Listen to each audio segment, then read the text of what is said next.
Nakikita niyo ba yung hawak ko? Yan yung sandok na gagamitin nila sa pagluluto. Tuwang-tuwa nga ako kasi nga ang laki-laki niya. Pwede na siyang gawing sagwan o kaya pamalo. Kaya nga lang pag sa'yo ipamalo to ay sigurado tanggal ang pet mo dito. Siguro mga 1 kilong mahigit to o 2 kilo. Ganun siya kabigat. Dalawa pala yung sandok na dala nila kasi nga dalawa yung ipapaluto namin ngayong araw. Ibinabad na pala nila tong bigas kanina pa. 14 kilos yata itong bigas. Tapos yung manok ay ganun din, 14 din. Ito pala yung kaldero na gagamitin nila sa pagluluto. Tinanong ko rin pala kung ilang kilo yung bawat isa nito kasi tingnan nyo ang laki-laki Ang sabi nga sa akin ay 20 kilos daw yan.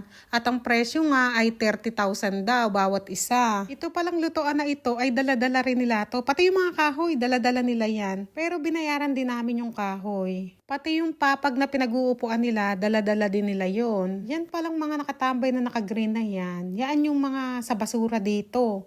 Yung taga-kuha ng basura, taga-wali sa kalsada, ganun. Nagbabalat na nga sila ng bawang dyan.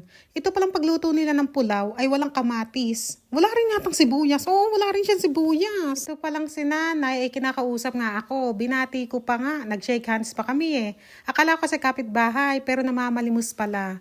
Ngayong Ramadan ay maraming ganyan. Mas maraming ganyan. Dati marami na pero ngayon mas marami.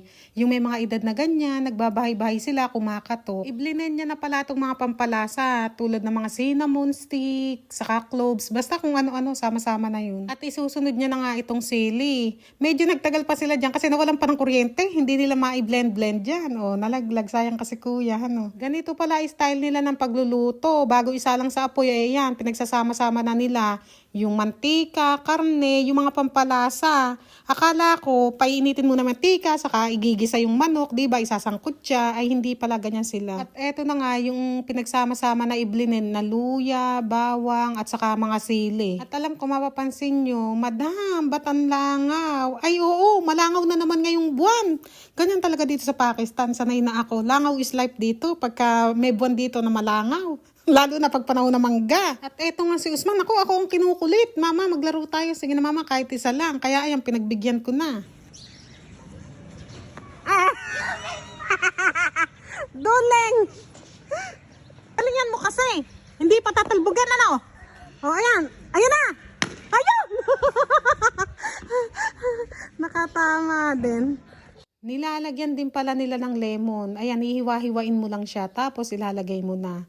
At meron pa nga mga sili na natirang hindi iblinin. Ilalagay din pala ng ganun yun. Ayan na naman eh. Mamunot ka layo na narating. Oh, suka. Galing ano, taas ang bagya.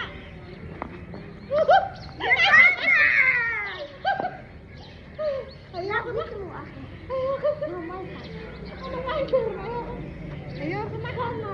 Ayoko.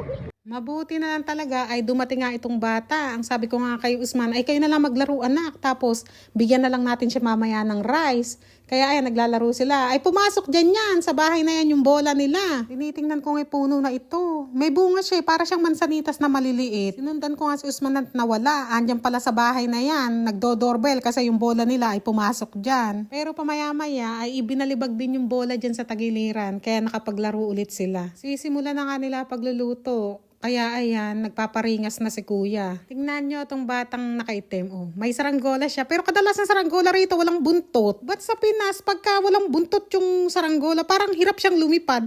Pero dito kadalasan ng saranggola nila walang buntot. Isasalang na nga ni kuya. Tingnan nyo, oh, shadow bigat. Kaya talagang pwepwersahin mo bago mo maipatong. Sobrang tagal na siguro ng lutoan niya na ito. Kasi kung mapapansin nyo, parang marami na siyang pinagdaanan talaga sa buhay. Ito palang lupa na to na pinaglulutuan nila, pahabayan diba? Hindi sa amin yan ha? Ang may-ari niyan, yung tutor nila Usman. Sa kanila din namin nabili itong lupa na pinagtatayuan nga ng bahay namin. Ang pagkakabili yata dati ng asawa ko sa lupa ay 2.5 lang. Ngayon, kung ibebenta siya, ay 4 million na yata ang bentahan dito ngayon. Ngayon naman nga ay ayan, dito naman pumasok yung bola nila. sa may kulungan ng mga baka. Ang dami ng baka dito ngayon. Nagulat ako. Sobrang dami na nila. Kasi kung maalala nyo dati, yung unang video ko dito, mga 4 years ago o 3 years ago, ay dumedi pa ako dito sa bakay eh. Kukunti pa lang sila. Baka mga 6 pa lang sila. Pero ngayon ang dami na. Mahigit 20 na yata. May nagtanong din pala sa akin dati, Madam, hindi ba nangangamoy yung mga baka na yan? Wala naman ako naaamoy pag ganitong nasa labas ako. Hindi ko naman sila naaamoy. Pero siguro kung papasok ako doon at maghiga-higa ako doon, maggulong-gulong ako doon, baka maamoy ko. Pero pag ganyang malayo naman, ay hindi ko naman siya naaamoy. Kaya siguro mas malangaw, kasi merong mga kalabaw, Pero hindi ako sure, ha? Naluto na pala itong isa. Ayan nga. Hinahalo-halo na ni kuya. Pag ganito ang itsura ng kanin, parang brown-brown ganyan. Pulaw ang pagkakaluto niyan. Pero pagka madilaw, ganon, iba-iba kulay, biryani yun. Sa susunod nga ay biryani nga maipaluto. Nga pala, kaya pala tayo nakapagluto ngayon ay may nag-sponsor, ha? Maraming salamat, Madam Bianca from Canada. Sabi nga sa amin ay tikman do namin kung masarap ba. Kaya si Usman ang titikim niyan. Kaya nga lang si Usman pihikan. Chicken legs daw ang gusto niya. Kaya naghahanap yung lalaki ng legs. Ay wala naman. Sabi niya wala akong makita. O sige kako kahit na hindi na legs. Pang isang kaldero nga yung pinadala ni Madam Bianca. At yung sobra nga daw ay para kay Usman at kay Mariam. Idi nila. O diba? Ang tagal pa ng Eid pero may Idi na sila. Masyaallah. Alhamdulillah. Maraming salamat Madam Bianca. Akala ko nga luto na. Kasi nga tinanggal niya na yung lutoan Tapos ikinalat-kalat niya na yung baga. Nung pala ay hindi pa siya luto. Ganito niya pala iningin yung niluluto niya para maluto ng todo ba. Pag may mga nagbabahay-bahay pala nanghihingi ng pera. Ayan, si Usman ang tagabigay ko. Sinasabi ko nga papalitan ko na lang mamaya.